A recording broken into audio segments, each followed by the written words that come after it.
Chandra, yeah, Chandra is asking about the minimum distances from the various HT lines. So there are requirements. I mean, the distances from based on the line which you are working close by.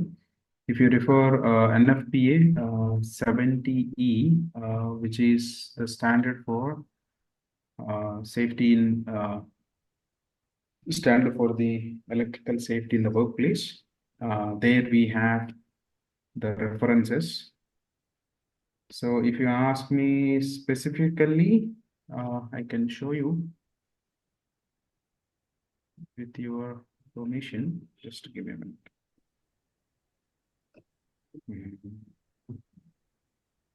Hope my screen is visible, right?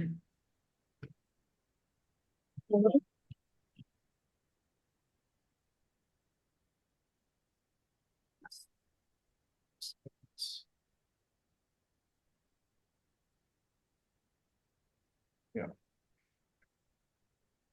Here we have. Sorry, any question?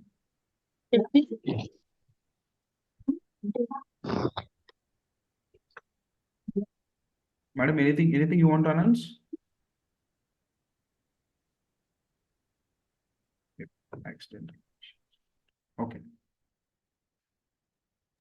So yeah. Hello, sir. Yeah, Hello. Nikhil. Yeah, Nikhil. In India, we need to follow Factory Act about electrical safety or NFPA. Sorry. Factory Act or NFPA. Now, for the electricity, we have CEA regulations with respect to working. Even for the HT lines, even we have Indian standards, even Electricity Act and electricity rules. We have distances between from the line to line. I have not seen any specific requirement for the working. What is the safe distance? Hence, it is internationally accepted. I'm referencing this standard. Private company also applicable NFPA. Yes, for everything. It is not about company. It is about the voltage where you are working. Okay. Thank you. Okay. So what I do is I'll give this link in the chat box. So later also you can do. Okay. So these are the distance. If you see from 15 kV, it is coming around 1.8. There we see this one. This is this. The middle part is our requirement exposed, where we can see in India majorly from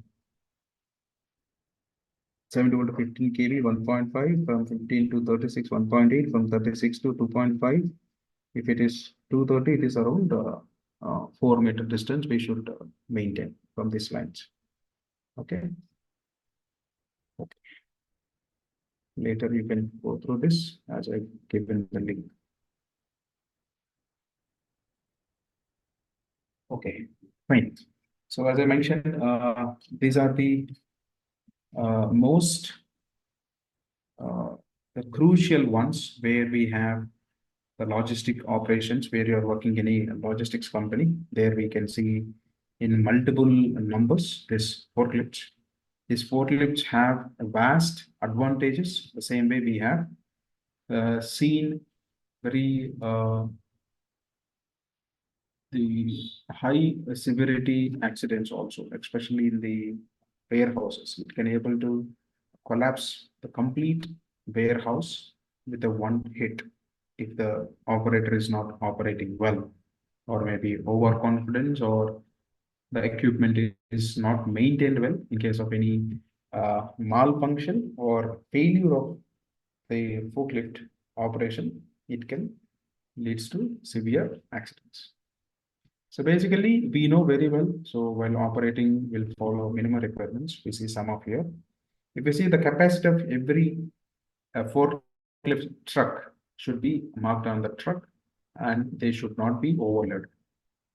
So whatever the capacity of the truck, it should be visibly seen. The people should see that, okay, what is the capacity of the truck? It should mark on the in a visible location over the forklift. And also, it should not be used more than the capacity of the truck. Even the loaded or empty forks should be carried as low as possible, but high enough not to strike the rack. It is mean that we should always put a bit higher than the floor level. It is good to carry the forks instead of taking them in higher side. And care must be taken to avoid the jerking when tilting a load or forward or backward, especially when the load is at the height. So sometimes what will happen once the forks are up, if you're taking the load in the higher side, in the height elevated, so you should not give any sudden jerk. So what they do is suddenly they will give a command to lower the weight, and immediately they will apply the again reverse to elevate the load. So we should not do that. Even tilting sharp corners, we should not go faster also with the elevated load. Personnel must not be allowed to ride on the forks.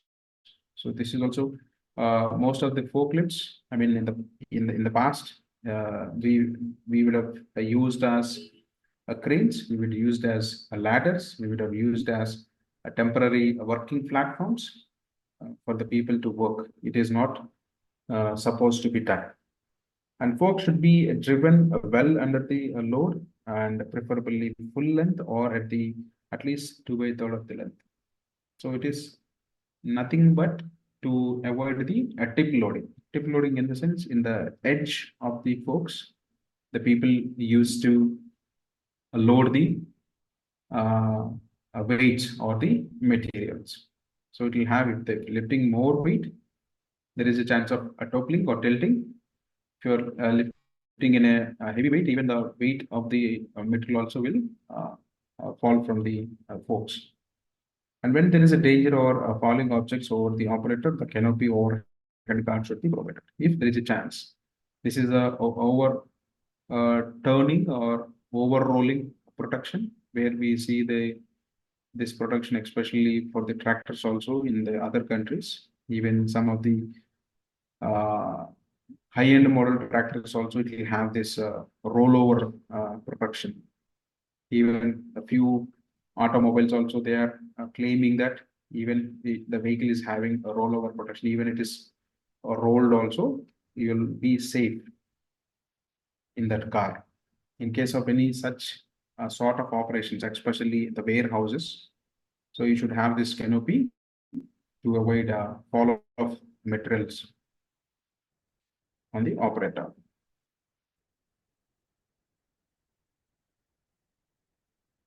Then assail and floor, etc., should be maintained in a good condition, including proper lighting. So here also we should talk about the potholes or the condition of the flooring, and also mirror at the turning points to avoid the front collision, and also two lifts coming in the opposite directions. This is about the talking about the convex. Excuse me. This point is talking about the convex mirrors, where we have the blind spots or blind areas to avoid the collision of two trucks. Okay. Hello, So sir. this is all about. Sorry. Hello, sir. Who is Yeah. responsible for maintenance the forklifts? HSC department or maintenance department? Maintaining of what? Inspection. It is. Monthly inspection. It is again. It is up to the organization. Inspections, definitely safety officers will do the inspections, but the PM maintenance and all, they also do. Even we do certain inspections with respect to safety. Maintenance also will do inspection with respect to the condition of the forklift. Sometimes what will happen, completely maintenance department itself, they are responsible for everything. The safety department will oversee the functionality of the forklifts. whether all the safety requirements it is fulfilling or not. But some companies, safety department also will do monthly inspections for the forklifts. Again, it is up to the organization how they have defined their system. Mahesh, Okay. Ramakrishna garu, చెప్పండి. Nothing, sir. Continue, sir. Okay, thanks.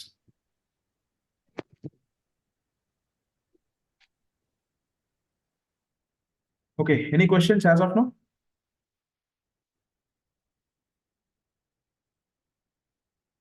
Hello, Sir, sir. Yes, Kumar. it is not a question, only suggestion only. Yes. If you can include some photographs while discussing about the components or any new things, it would be helpful, sir. I do, but I can't promise. But all the points I can get the images, but I do that. Sure, sure. Thank you. Thanks. Hello, sir. Yes, Nikhil. Like forklift, Hitachi is Hmm. also not having a number plates. So that also not required a license from RTO. No, Hitachi in the sense which will have this what do you call this one?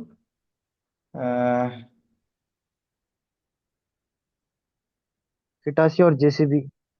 JCB will have the registration, right? Yes, yes, registration. But Yeah, light it will motor have. vehicle is okay for JCB. Yeah, it will have the registration. No, even as I mentioned the condition in the forklifts also, I have seen only few RTOs. They are giving the Yes, license for the operators. But most of yes, the industries, what they best practice they are doing is internally they are conducting the training programs. Even I have seen yes, some of the NGOs, even in Delhi and Mumbai also, there is an institution, I forgot the name. They used to conduct the 1 week training program and they will give the certification, third party. Even the people are 21,000, I think it is 2 days training program. They'll give a certification. Even there are a few consultancies, they are conducting defensive defensive driving technique. driving training program. So there also the organizations are giving external training programs. Even though the safety officer is giving trainings, but again, the third person makes a difference. Even they Yes, are yes, maintaining D cards, even driving cards to segregate the other employees or workers from this activity. Whoever is having this D card, they are the authorized persons to drive these vehicles. Even especially in automobiles, most of the people they do test driving vehicles. Along with that, they are giving this forklifts also. okay, sir. And sir, JCB doesn't need a heavy license, no, sir. Like light license is okay. No, it is definitely required, if you ask me. Light, okay. Heavy license. Yes. Heavy license need. Yes, yes, it is required. Okay, sir. Sir, on what basis this license is being enforced? Again, it is the capacity of the truck. There it is Okay. not an included capacity, but it depends on the horsepower of the trucks also. I have not got into the detail. I have seen for the JCBs and these excavators, definitely the license is required. And till what load we can deploy JCB, and after which crane is to be used? What is the limitation? Which crane you are talking about, Kumar? Uh, For excavation? no, for Uh, like hydras and cranes. Hydra will uh, be used only to certain Up extent of to loading limit. 14 ton, yeah, 14 ton, 7 tons are there, 15 tons are there. Okay. It is So it is up below to 15. it is up to our case actually. If you are lifting 50 ton, definitely you'll go for Parana. Even Parana is there, it is 15 ton. Hydra is there up to 7 ton. Even heavy duty cranes are there up to 50 ton or 25 ton, 75 ton, 120 ton. It is up to us. I mean, what weight you are, I mean, attempting for a lift. Okay. Yeah. But Hydra is banned, no? Some company. Hydra is banned in some companies in the sense, again, you're yourself, you are giving an answer. It is not banned in India, but some companies are banned. I don't know what is the reason. First time I'm hearing. Yes, sir, even also here, so Sorry? I'm also here, sir, so I have a doubt also, so I'm asking. No, I didn't see anywhere. Hydra is banned. Yeah. Okay. So if no questions, let us jump into the other topic. Just give me a second, please. Sir, Hydra in the sense F12, huh? Uh, Hydra in the sense F12. yeah, 12. Just a minute. I'll take the picture in the presentation. I'll make it clear. Even F12, F12 is banned because of the design issue. The center of gravity is not getting while lifting the load. yeah. For that reason only it is banned in construction area. And lack of visibility also. Just a second, please. Okay, give me another minute. I'll bring the pictures.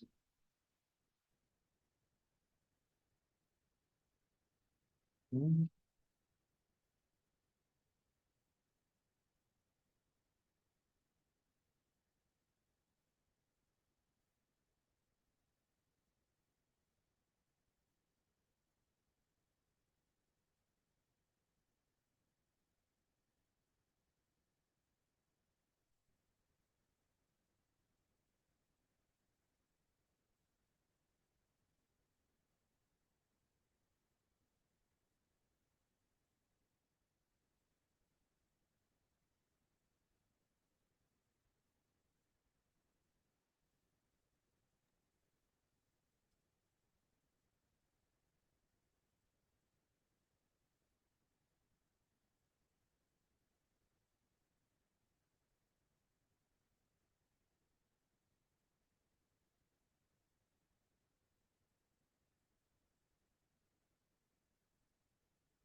Okay, yes.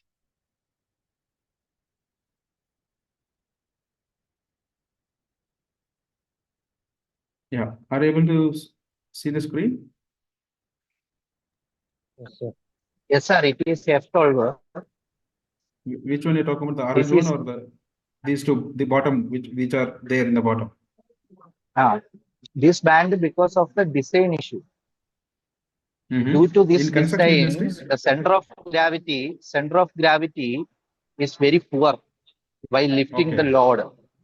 So Mhm. toppling the train possibility is more. Is it banned as an industry practice, or is there any a certain gazette or any notification which is released? There is no notification. The safety people is not agreeing F12. They are preferring F15. This one? Arana. Yeah. F15. Yes, yes. Okay. Not that one. This Another one. Parana.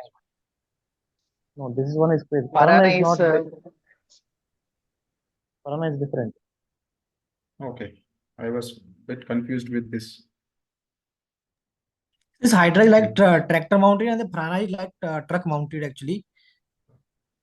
Okay. Shock mounted in the sense. Just a minute. It doesn't turn in the bit from the center like this, similar to like this Hydra turn like the tractor in the Yeah. middle. Ah, I got So it. it, Got it. Got it. Got it. I got your point. Yeah.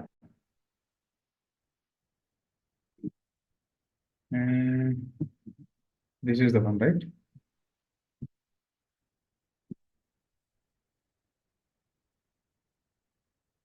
Are you able to see the new picture? This is the one, Not, sir. This one. This is not mobile this crane. one. This is the Not mobile this one. crane. Yes. Okay. the kind of this, but it's not from India, but in India this somewhat little bit different. Yeah. Okay.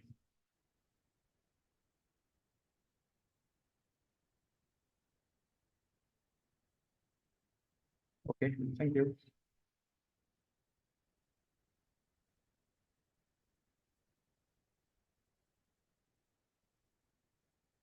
Just give me a minute. Questions in the chat. Please share the video to me. Okay, sure. I'll share. Hence, what I do is once the topic is completed, then only I'll give the PDF actually. So whatever we was discussed in the last class, already I have given. Hope you would have received those PPTs. Today I'll give this one.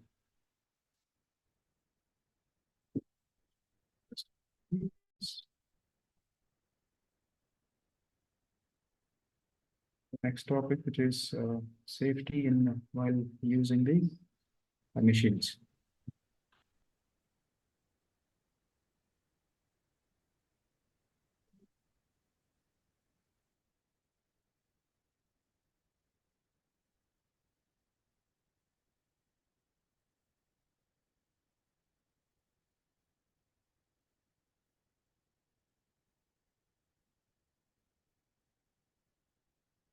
So what will be the basic hazards with the machines while we are working? Because it is the easiest topic we can cover. What is the basic hazards with the machines while operation?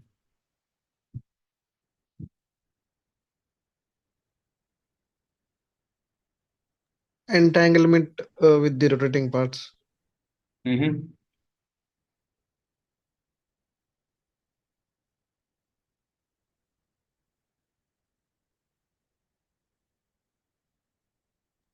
Noise, loss of hearing. Okay. High noise.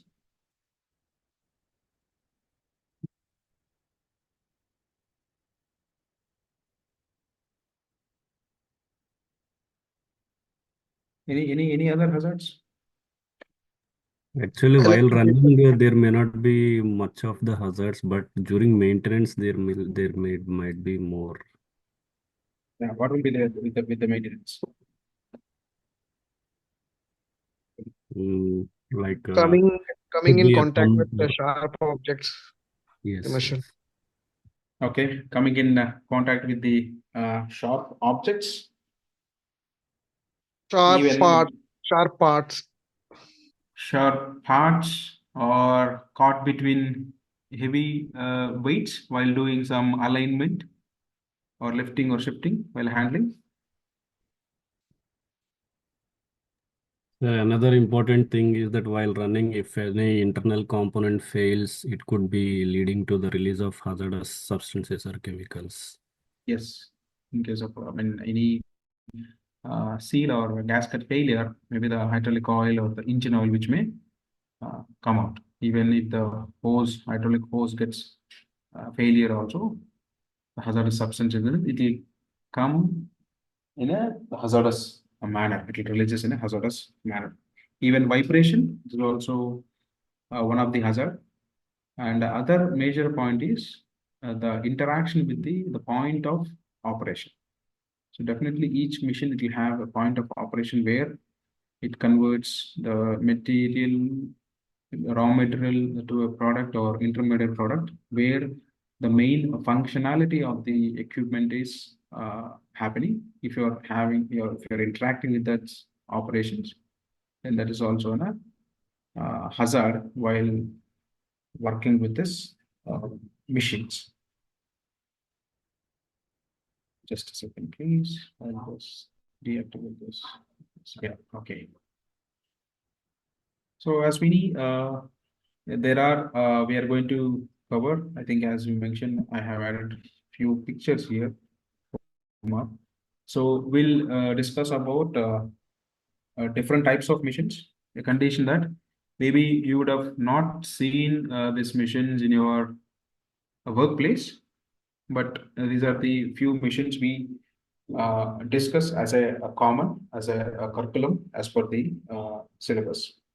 One is a hand and foot operated presses. Maybe these presses we would have seen in your day-to-day life, or maybe in the workshop nearby your town, or maybe if you are worked in any industry, any sheet metal industry, you would have seen this press machines. So there are two types again, non-power presses. So basically non-power presses in the sense it's just simply puncturing a material or simply making a hole by the human energy, operated and also used for the blanking or forming or punching, etc. Mostly on metals, but also on leather, curd, or cardboard, plastics, and pastries. So these are simply nothing but we'll have the punching machine in our office stationery. That is also a hand or a foot operated press. It's just make a hole to accommodate those pages in a file. Again, an accident may taken place in the operator's attention is distracted and the work is jammed in the die or the RAM descends due to the sleekness in the guides or insufficient frictional resistance, mistake of one operator if two operators work on the same press. So when I was working in one of the automobile company, in the sense after the incident I have joined there, they have the hydraulic press machines where these press machines, it is completely automated. When the few times, sometimes they do operation in a manual basis also. They have a sequence of 4 machines. One machine will feed the other one. So if I take this machine, in each machine we have two operators. Okay, so this is how those machines are installed. We will get raw material from here. Here you will get a plain sheet. Here the operators will feed the machine by manually each sheet. So if I take these are operators, again from the in between each, they'll have two operators. So from here they will take the material, then they will feed it to the other one. From here they will feed it to the other one. From here they will feed it to the other one. What will happen? Whenever they change the model of the vehicle or the model of the die or RAM, the die only, they will take the die out. So if you say a die, if you take the total machine is that much size, you will have a die of this much size. And then the die has to come out. While cutting the piece of a sheet metal, the excess portion of the sheet metal will drop into the a chute, or I can say hopper, underground hopper. They have these hoppers every after the emission. So once it will down, it will fall down into this hoppers, so that there is no accumulation of the scrap. Once it is cut, immediately it will get into the hopper. Underneath this machines, there is a big conveyor in the ground floor. These machines are in ground level, but underneath in the minus cellar level, there is a big conveyors. So what has happened is, there is a movement of a die. This guard is there to take the scrap directly down to the hopper, like it is just a kind of slope they have made. While this ramming is coming down, so there is a guard for the scrap to come down to this chute. While this operator, what he has done, he supposed to take the guard and hook it up. In the sense, instead of in a position of, declined position, he has to take it upright. By the time the what do you call? I forgot that. That die has moved almost the corners of the machine pillar. His hand has been struck between this die and the machine column. What will happen? Immediately, they have switch off the machine. For example, like this is the state.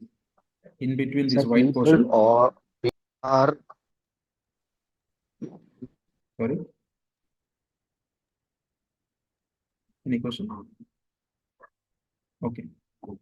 So while coming this a die out, this is the column. I think I am not able to show in 3D manner, but this is how he has interacted.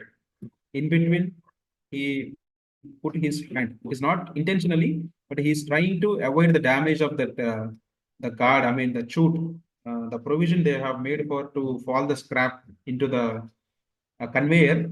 He trying to avoid the damage. He has given an attempt, but immediately he caught between the machine column and the die. He got hand got pressed very heavily.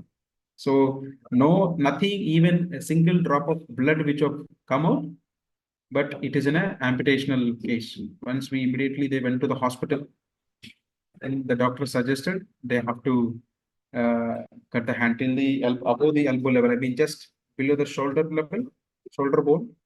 He has just have another 3-4 inches. They have removed his hand. Then after that, they have realized and they have put the photoelectric sensors for this movement. Whenever this the die is moving outside, if somebody interrupts, they have installed this photoelectric sensor from this column to this column. This die stops in the immediate position. Sometimes the same operation they do in the robots also. In the each section, they have a robot also here. It will just carry forward the one piece of, I mean, from operation to operation till the inspection area. So there are different types of hazards with respect to these machines. We have to understand the complete functionalities of the machine. Then we have to design the safety controls. But after this incident only, we learned, okay, there is a gap in the safety protocols or in the safety system. Then we have implemented this. And previously, they have only a single push button where one operator will operate, another operator will just be an ideal. And later we have implemented the 2 push button controls for the both operators. Until unless both operators have press the buttons, the RAM will not